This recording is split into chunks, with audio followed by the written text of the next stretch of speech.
دنیا بھر میں موبائل فون کے متعارف ہونے سے قبل پیغامات وصول کرنے کے لیے استعمال ہوا کرتے تھے کہ انکشاف ہوتا ہے کہ پے در پے ہونے والے یہ خوفناک دھماکے ہزاروں پیجر ڈیوائسز کے پھٹنے سے واقع ہوئے ہیں کہ ان واکی ٹاکیز کی پیداوار جاپان میں تقریباً 10 برس قبل بند کر دی گئی تھی۔ موبائل فونز اور واکی ٹاکیز سے خود محفوظ ہیں بھی یا نہیں؟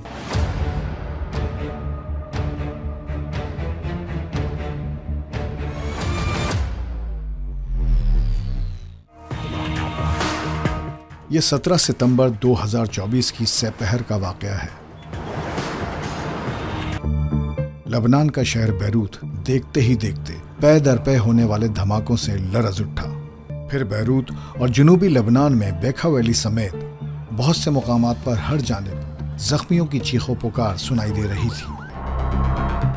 بہت دیر تک کسی کو کچھ سمجھ میں نہیں آیا کہ یہ دھماکے کیسے کیے گئے، بم اور بارود کے بغیر۔ اس تباہی میں کون سی ٹیکنالوجی استعمال ہوئی اور اس کے پیچھے کن قوتوں کا ہاتھ ہے؟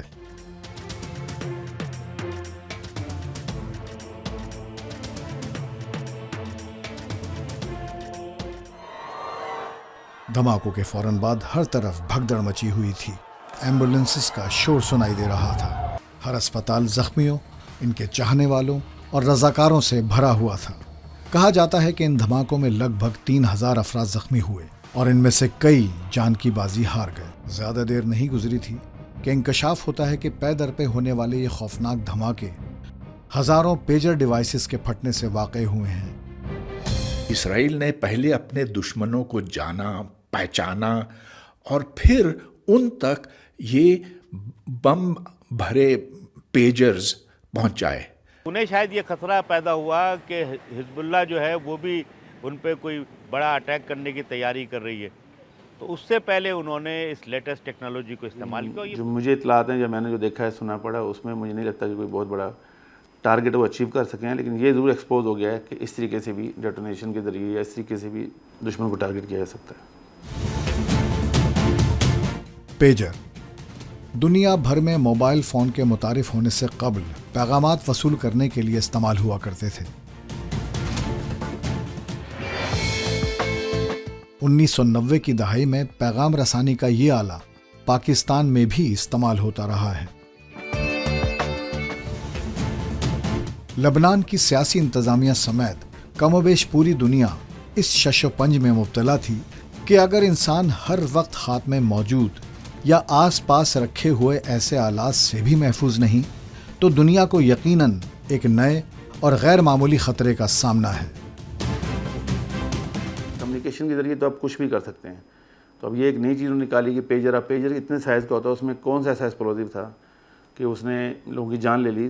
وہ جس طرح پیجر میں لگ سکتی ہے تو موبائل میں بھی لگ سکتی ہے۔ ایک عام طالب علم کی حیثیت سے میں کہہ سکتا ہوں اس میں ایک ایسا چپ ڈال سکتے ہیں کہ جب کوئی خاص نمبر سے فون آئے اور اسے پھر ریسیو کیا جائے تو وہ پھٹ جائے۔ اس طرح سے حزب اللہ کو اسرائیل نے زبردست ٹھیس پہنچائی ہے۔ جب سائنسی ایجادات ہوتی ہیں تو وہ نیگیٹیوٹی میں زیادہ اور بہت دیر اور بہت دور تک جاتی ہیں۔ جو ایرانین ایمبیسڈر تھے بیروت میں، وہ بھی زخمی ہوئے۔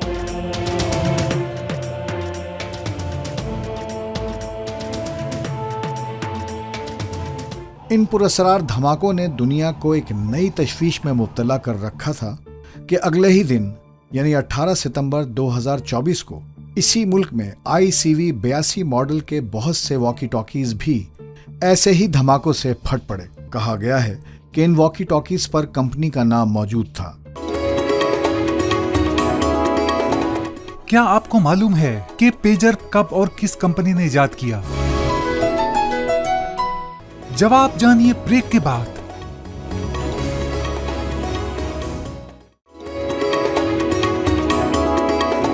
پیجر ایروین AI گروس نامی انجینئر نے سال 1949 میں ایجاد کیا تھا اور اسے موٹرولا کمپنی نے تجارتی مقصد کے تحت تیار کرنا شروع کیا۔ ابتدائی دور میں پیجر پیغامات وصول کرنے کے لیے یک طرفہ طور پر استعمال کیے جاتے تھے۔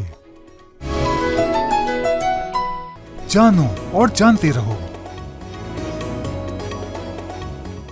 BBC کے مطابق رابطہ کرنے پر اس جاپانی کمپنی کے نمائندے نے بتایا کہ ان واکی ٹاکیز کی پیداوار جاپان میں تقریباً 10 برس قبل بند کر دی گئی تھی۔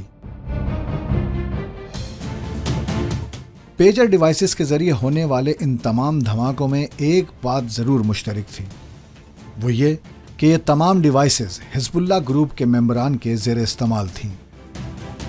اس میں حزب اللہ نے تسلیم کیا ہے کہ ان کا جو نظام تھا، سلامتی نظام تھا، وہ کمپرومائز ہوا۔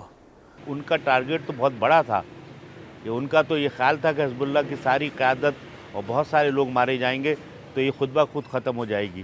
تو انہوں نے ایسی پروگرامنگ کی تھی کہ ایک ساتھ انہوں نے سب کو میسیج بھیجا، جیسے گڈ بائے، کوئی کوڈ لگایا گڈ بائے بھیجا، اس تمام پیجر آلریڈی فیڈ ہیں اس کے اندر، اس پروگرام میں 100 پیجر فیڈ ہیں، 100 کو ایک ساتھ میسیج کے 100 ایک ساتھ بلاسٹ ہو گئے۔ یہ ڈیوائسز ایک خاص وائرلیس کمیونیکیشن سسٹم کے ذریعے کام کرتی ہیں۔ اس میں کسی بھی قسم کا سم کارڈ یا نیٹ ورک درکار نہیں ہوتا۔ ڈیوائس پر ریڈ سگنلز کے ذریعے ٹیکسٹ اور وائس میسیجز بھیجے جا سکتے ہیں۔ 60 کی دہائی سے یہ آلہ دنیا میں مختلف شکلوں میں استعمال ہوتا آ رہا ہے، لیکن ان پیجرز کے پھٹنے کا تکنیکی جواز بہرحال ایک معمہ بنا رہا۔ دھماکوں کے بعد سے اب تک حزب اللہ سمیت پوری دنیا اس تشویش میں مبتلا ہے کہ وہ اپنے پیجرز، موبائل فونز اور واکی ٹاکیز سے خود محفوظ ہیں بھی یا نہیں۔ اسرائیل نے صرف حزب اللہ کو ختم کرنے کے لیے اتنی جدید ٹیکنالوجی کا استعمال نہیں کیا، بلکہ دنیا بھر میں دہشت گردوں کا راستہ دکھا دیا۔ ایون آپ کی اپنی ذاتی پرائیویسی بھی محفوظ نہیں ہے، جان کی خطرہ تو جان کا خطرہ، آپ کی عزت بھی محفوظ نہیں ہے، جہاں تک یہ پہنچ چکی ہے چیزیں۔ ہمارے عاشورہ کے جلوس میں اور اس طرح کے جو ایونٹس ہوتے ہیں وہاں پہ اس طرح کے دھماکے ہو چکے ہیں۔ اصل کمال یہ ہے کہ آپ دشمنوں تک کیسے پہنچائیں گے، اس کے لیے جو مخبری کا پورا نظام ہے وہ کام آتا ہے، اور یہ کامیاب تب ہو سکتا ہے جب آپ کے پاس معلومات ہوں۔ تفتیش کے دوران مزید معلوم ہوا کہ لبنان میں پھٹنے والے یہ پیجرز تائیوان کی ایک کمپنی نے تیار کیے تھے، جبکہ رابطہ کرنے پر کمپنی کے ذمہ داروں نے بتایا کہ کوئی 3 سال قبل اس خاص پیجر ڈیوائسز کی تیاری کا ٹھیکہ ہنگری سے تعلق رکھنے والی ایک پارٹنر کمپنی کو منتقل کر دیا گیا تھا۔ مزید انکشاف ہوا کہ اس ہنگیرین کمپنی کو اس خاص پیجرز کی قیمت کی ادائیگی مشرق وسطی ہی کے ایک ملک سے کی گئی تھی۔ حزب اللہ کے خلاف کیے گئے ان دھماکوں پر تحقیق فی الحال اس نتیجے تک ضرور پہنچ گئی ہے کہ ایسے پراسرار حملوں میں سپلائی چین ایک اہم ترین معاملہ ہے۔ اس سپلائی چین میں خام مال کا حصول، پیداوار، نقل و حمل، سٹوریج اور تقسیم جیسے عوامل شامل ہیں۔